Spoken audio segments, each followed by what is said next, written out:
नमस्कार मु रश्मि किचन को आपण मानक स्वागत जनावछि। तो फ्रेंड्स आज आमे पणसर पकोड़ी तैयारी करिबा। पणस पकोड़ा बा जैक फ्रूट पकोड़ा देखंतु मु गोटे प्रेशर कुकर रे प्रथमे किछि पानी नै जाइछि एवं एथिरे किछि हळदी ऐड करूछि एवं किछि लूण आमे दे दबा। अल्प लूण दबा।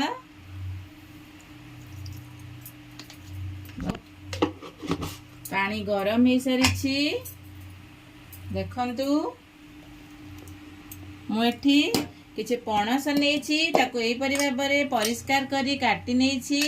एई परि ता भितरर जो काठटी थाए हार्ड अंशटी आपण माने मध्ये काटी देबे जा द्वारा कि भल लागिवो खाइबा पई। देखंतु मु भल भाबरे धोई नै जाइछि। आमे वर्तमान से पानी रे एई पणस सब को देबा।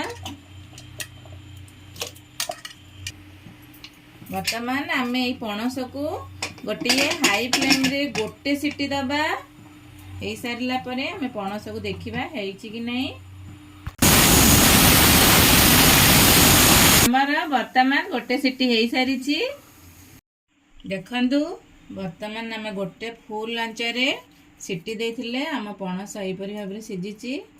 एई परि हल्का सिजिले ही भल लागिवो। टिके टाण रहिले छाणिला बेले आमर आउर सॉफ्ट हो जिवो। वर्तमान आमे आकु ठंडा बाकु छाड़ी दबा। ता भितरे आमे पणस पकोड़ा रे खाइबा पई गोटे भल चटनी तयारी करिबा। देखंतु मेठी गोटे जार नै जाइछि। किछि पुदीना पत्र नै जाइछि ताकु भल भाबरे धोइकी मेठी दे गोटे टमाटर नैछि गोटे लंका नैछि 2-4 पीस अदा रसुण 2-4 पीस एवं आमे स्वाद अनुसार अल्प लूण दबा। याकु गोटे भल फाइन पेस्ट तैयारी करी आमे आनिबा। वर्तमान देखंतु मोर ग्रीन चटनी बा पुदीना चटनी रेडी हो सारी पणस पकोड़ा पई। वर्तमान आमे सेम जार रे ही आमे किछि मसला रेडी करिबा। पकोड़ा रे दवा पई गोटे पियाज नैछि 2-4 पीस अदा रसुण 7-8 कोला और गोटे कंचा लंका नैछि ताको आमे भल पेस्ट गोटे तैयारी करिबा। देखंतु वर्तमान मोर सेही पियाज अदा रसुण और कंचा लंकार पेस्ट तैयारी सारी। वर्तमान आमे एथिरे दे दबा। हमर पणस गुडी को मध्य ठंडा हो सारी। आपण माने जदी कड़ाई किबा डेक्ची रे पणस सिजेबे ताले 15-20 मिनिट पई सिजेबे।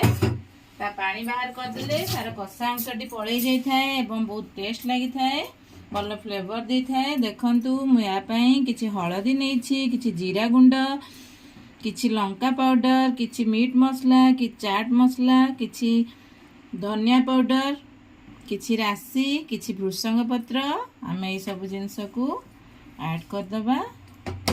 भल फ्लेवर आसीबा पई मोठी किछि जुआणी नैछि एवं हमर डाइजेशन पई जुआणीटी मध्ये भल सहाय्य करि थाए।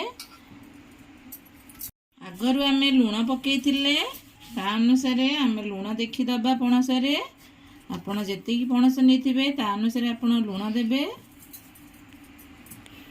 आमे वर्तमान एथिरे 2 चम्मच बेसन ऐड करिबा।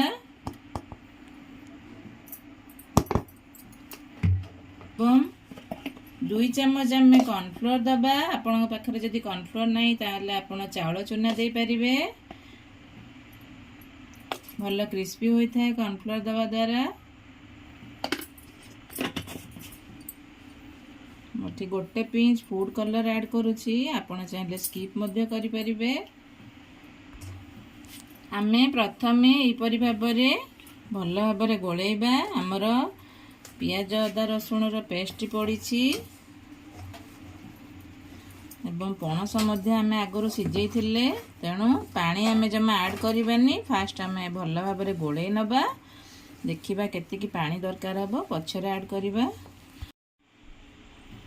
देखंतु मु जो ग्रीन चटनी बनै थिली मु सेथुर अल्प चटनी दउछि एथिरे।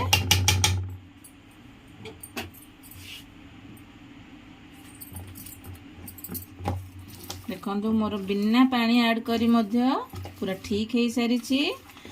आपण मैंने जिपरी फूलकोबी सब जिनस छाणुचंती सेहीपरि भाବରେ कंसिस्टेंसी रखिबे, बेसी पतला करिवेनी। आपण देखिबे थरे ई प्रोसेस रे तयारी करंतु, चिकन मटन सबु पकोड़ा आगरे फेल मारी जिवो।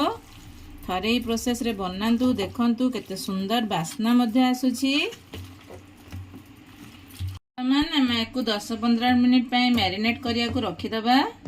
तेल नहीं जाइछि, तेल गरम हो सारी। बर्तमान आम यहीपरि भाव पणस को सब गोटे गोटे करी छाड़िबा। राशि निहाती देबे, राशि दबा द्वारा गोटे भल फ्लेवर आसी थाए एवं भृषंग पत्र गोटे भल फ्लेवर थाए। मीट मसला मध्य देबे निश्चित भाव। आपण थे मो प्रोसेस रे करंतु एवं मते कमेंट बॉक्स रे जणांतु आपण मानकु मोर ए पणस पकोड़ी किपरि लागिला। देखंतु आम पकोड़ा गुड़ाक केते सुंदर देखा जाउछि एवं राशि देबा द्वारा मध्य तार अट्रैक्शन आउरी बहुत सुंदर अछि। देखंतु केते क्रिस्पी हेछि। तो फ्रेंड्स देखंतु हमर सुपर टेस्टी पणस पकोड़ा रेडी हो सारिछि। आपण माने निश्चित ही भाबरे एई भाबरे प्रोसेस रे तयारी करंतु, देखिबे बहुत टेस्ट लागिवो। स्वाद न भूलिला परी होइतिला, आमे बहुत टेस्ट लागितिला हमको ये पकोड़ाटी। वर्तमान आमे चटनी रे ग्रीन चटनी रे आ किछि लेमन जूस ऐड करिबा। ता फ्लेवर टी आउरी बहुत टेस्ट हे जिवो, बहुत चटपटा फ्लेवर दे थाए। तो फ्रेंड्स देखंतु हमर पणस पकोड़ा रेडी हो जाइछि गरमा गरम। देखंतु भितरु केते जूसी हेछि, बाहर क्रंची अच्छी।